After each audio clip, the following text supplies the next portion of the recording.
कोल्हापुरातील राजारामपुरी येथील भारत हाऊसिंग सोसायटीच्या सभागृहात गांधी शिल्प बाजार आणि हस्तकला प्रदर्शनाचं आयोजन करण्यात आले। केंद्र सरकारच्या वस्त्र मंत्रालय आणि हस्तकला विभागाच्या वतीने भरवलेल्या या प्रदर्शनाचं उद्घाटन खासदार धनंजय महाडिक यांच्या हस्ते झालं। या प्रदर्शनात 29 राज्यातील 40 स्टॉल असून कोल्हापुरी चप्पल, पैठणी, सोलापुरी चादर, वारली पेंटिंग तसेच बांबू, गवत, फायबरपासून बनवलेल्या हस्तकलेच्या वस्तू, इमिटेशन ज्वेलरी, तंजावर पेंटिंग, लाकडी शिल्पकृती यांचा समावेश आहे।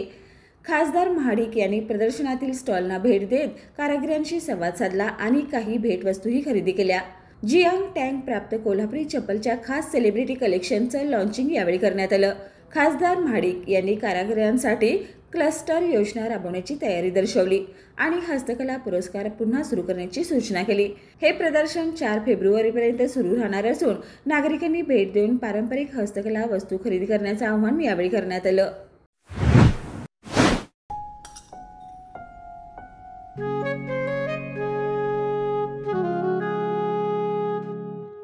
बाबा, आज येताना बासुंदी घेऊन या ना। अगं, कालच आपण आईचा वाढदिवस होता म्हणून आणली होती ना।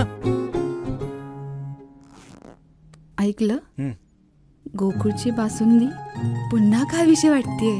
खरं सांगू, मलाही खावीशी वाटतेय।